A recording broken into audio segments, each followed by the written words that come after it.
अब हम पढ़ रहे हैं काश्यप संहिता। पहले हम गोविंद पारिक से पढ़ रहे हैं काश्यप संहिता 374 पेज नंबर पे।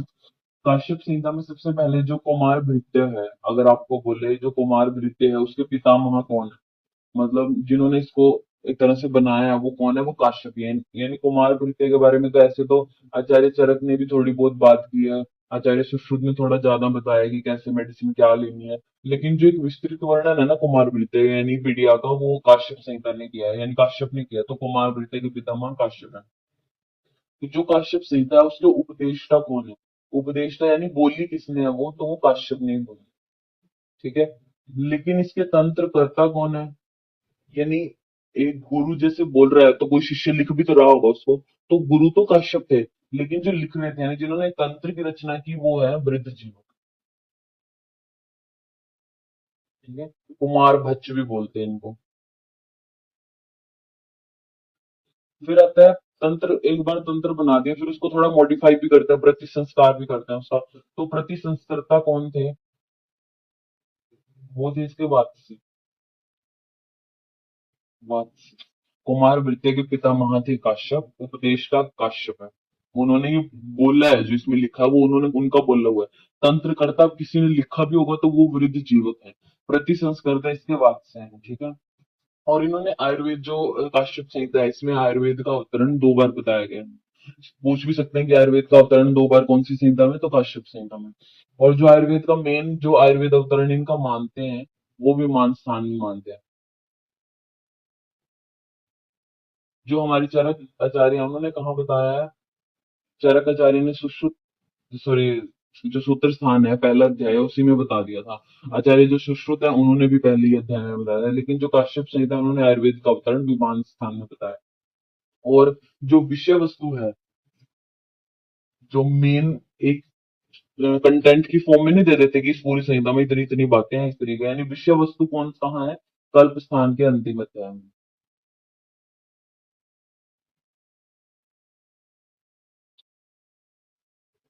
अब जैसे अगर हम थोड़ा सोचें तो हम विषय वस्तु देखते हैं। जो आचार्य चारक है उन्होंने विषय वस्तु कहाँ बताई है? सूत्र स्थान का जो 29वां अध्याय है वहां पे बताई है कि शुरू से लेके हमने इतनी इतनी चीजें पढ़ी और आगे भी हम ये चीजें पढ़ेंगे। उन्होंने सारा बताया था 29वें चैप्टर में सूत्र स्थान में।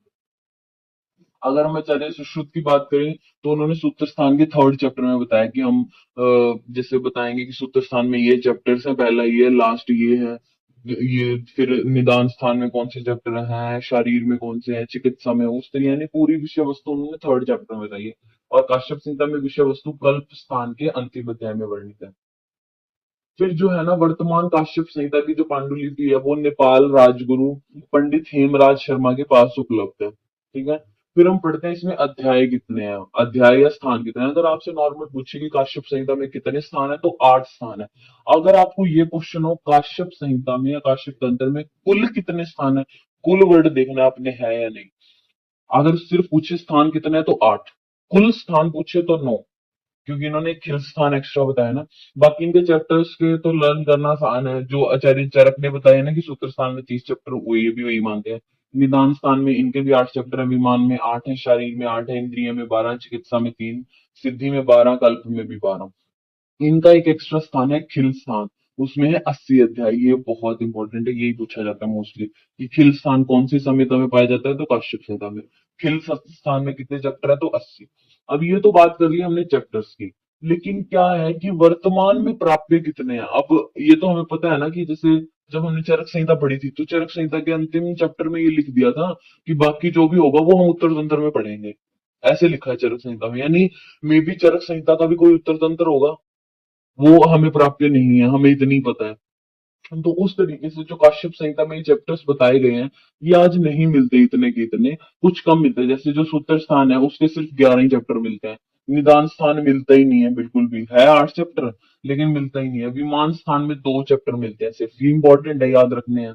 सूत्र स्थान में 11, निदान मिलता ही नहीं है, विमान में 2 मिलते हैं, शारीर में 5, इंद्रिय में 1, चिकित्सा में 18, सिद्धि में 8, कल्प में 9, और खिल स्थान में 25।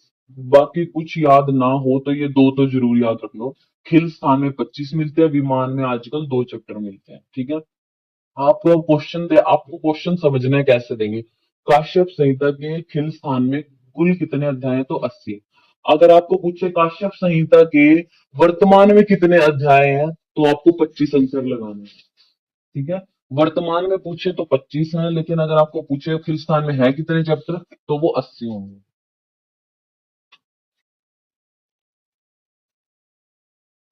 अब हम जैसे इसमें लिखा है, मतलब बताया गया है कि जो काश्यप संहिता है उसमें कितने आचार्य, कुल 15 आचार्यों का वर्णन है। ठीक है, फिर उसके बाद इन्होंने इस इम्पोर्टेंट इसमें क्या है कि काश्यप संहिता ने चौथे महीने में मन का प्रादुर्भाव माना है। फोर्थ मंथ में बोलते हैं कि मन का प्रादुर्भाव होता है, और सुश्रुत क्या बोलते हैं, पंचमे मन प्रबुद्धतर भवती, यानी पंचमे मास में बोलते हैं कि मन का प्रादुर्भाव होता है आचार्य सुश्रुत। आचार्य काश्यप बोलते हैं चौथे महीने में होता है मन का प्रादुर्भाव। और इन्होंने आतुरालय जो होता है यानी हॉस्पिटल को एक तरह से अरिष्टागार बोला है, हृदय को पंचकोश बोला है, और शरीर को षटकोश बोला है। ये बहुत इंपॉर्टेंट है। फिर इन्होंने जो सूतिका है, सूतिका रोग इन्होंने बताए हैं 64। तो मैं आपको बोलूंगी कि इंपॉर्टेंट आपको क्या याद रखना है, हृदय को पंचकोश बोला है, शरीर को षटकोश बोला है, और जो सूतिका आमे है, मतलब जैसे वो डिलीवरी किसी की हो जाती है, यानी जो वो सूतिका है उसको होने वाली कितनी 64 प्रकार की बीमारियां बताई हैं इन्होंने। और जिनमें जो 64 जो व्याधियां, उनमें सबसे प्रधान ज्वर को बताया है। फिर आता है, इन्होंने त्रिसमा गुटिका किसको बोला है, त्रिसमा गुटिका मीन्स आपको याद रखना है HGS या HSG, याद रख लो। HSG यानी हिस्टेरोसाल्पिंजोग्राफी हम बोलते हैं ना, त्रिसमा गुटिका HSG मीन्स हरितकी, शुंठी और गुड़, इनको संभाग लेकर हम त्रिसमा गुटिका बोलते हैं। और अम्ल पित्त को इन्होंने शुक्तक नाम दिया है। ठीक है, और अम्ल पित्त का स्वतंत्र और प्रथम वर्णन भी काश्यप संहिता में ही मिलता है। फिर आते हैं काश्यप संहिता में क्या क्या विशेष है, मतलब तो जो गर्भिणी है उनके अन्न सेवन के से जो रस बनता है यानी एंड प्रोडक्ट है, उसके इन्होंने 3 भाग बोले, यानी जब कोई प्रेग्नेंट होता है तो उसके 3 भाग बन जाते हैं उसके रस के। एक तो माता की पुष्टि करता है, एक गर्भ की पुष्टि, और एक उसके स्तनों की पुष्टि करता है। और इन्होंने प्रकृति के अनुसार ही औषध कल्पना का वर्णन किया है। ये अब जो मैं आपको बता रही हूँ बहुत इंपॉर्टेंट है कि जात मात्र हेतु औषध मात्रा इन्होंने बोली है, विडंग फल मात्र। ये बहुत बार पूछते हैं, जो जात मात्र है, अभी पैदा हुआ है बच्चा, उसके लिए अगर आपको औषध देनी भी पड़े तो कितनी देनी है, विडंग फल मात्र, जितना एक विडंग होता है उतना देनी है।